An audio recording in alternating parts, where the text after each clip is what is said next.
Daddy, anong ginagawa mo? Ano yung pinagkakaabalahan mo na naman? Kagagaling ko lang kasi sa Mercury Drug. Bumili ako ng mga gamot ko for my monthly maintenance. Yan, sinasabi ko sa'yo, kain ka kasi ng kain ng halo-halo. Kuya, tinikman ko lang yung halo-halo kasi sobrang sarap. Ano ba yung mga gamot na yan? Pati magkano nagagastos mo a month yan? Kasi every month bumibili ka ng mga gamot. Gusto mo malaman? I-share ko sa'yo. Steady ka lang. Throw your hands up if you with it. Drop it.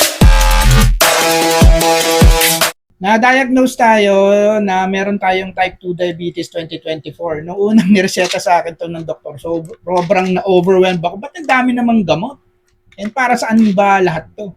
Pero habang iniintindi ko siya, na-realize ko na bawat gamot pala may ginagawa para protektahan ang katawan natin. So yung unang gamot na nireseta sa akin is tong Metformin na 1 gram tablet. Ang ginagawa nito is pababain yung sugar na ginagawa ng atay natin at tulungan yung sistema natin i-push yung blood glucose papunta doon sa muscles natin. Kasi pag insulin resistance ka na, nahihirapan na yung sistema ng katawan mo na dalin yung blood sugar mo from the blood nga going over to your muscles. So, iniinom ko tong Metformin usually sa umaga around 9 a.m. or 10 a.m. pag nag-breakfast ako.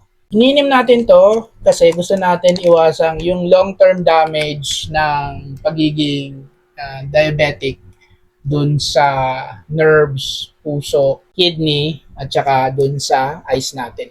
And then meron rin prescribe sa atin na sitagliptin, metformin. So tinitake ko to sa hapon kasi usually sa hapon mas malakas yung intake ko ng pagkain eh. Combination to para mas controlled yung blood sugar mo lalo na after meals. Parang teamwork sila. Si metformin tumutulong sa insulin resistance, tapos si sitagliptin tumutulong para maayos yung pag-release ng insulin sa katawan mo. May side effect ba?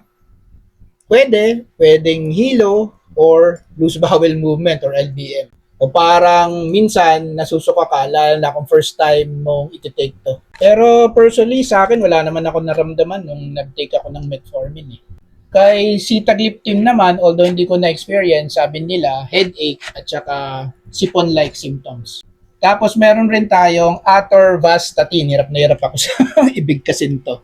Kahit diabetes yung problem, mataas kasi yung heart risk pag diabetic ka. Ito yung gamot para pababain yung cholesterol mo at protektahan yung mga blood vessels mo sa heart.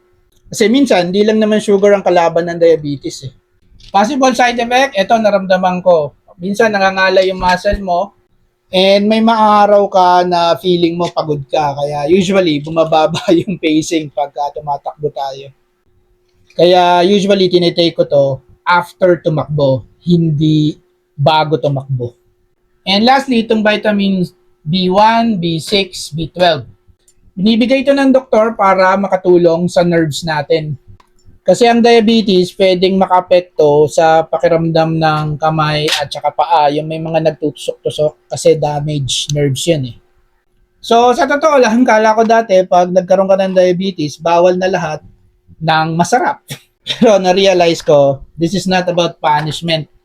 It's about learning how to take care of yourself bago pa lumala yung complications. Hindi biro ang diabetes type 2 pero mas delikado pag in-ignore natin. Minsan, yung gamot na pinakatakutan natin, sila pala yung tutulong para umaba yung buhay natin. Oh wait, bago natin tapusin yung vlog natin nga pala, magkano yung nagagastos ko every month? So unang-una, itong Neurobion 16 plus 4 promo, 396 pesos to, isang box. Yung Belmesia na sitagliptin metformin, 24.50 ang isa, ang 30 piraso, 735. Yung Blumet na metformin, 14.75 ang isa, yung 30 piraso, 442.50. And then yung Rhea na atorvastatin, 24.50 yung isa, medyo mahal. Ang 30 piraso niya, 735.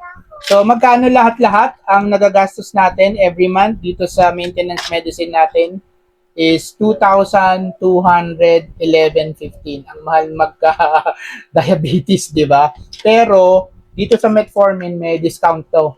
hingi lang kayo ng code sa Mercury Drug para maka-discount kayo rito sa tab na to. Yun lang. Goodbye ulit. Till the next budol. Peace.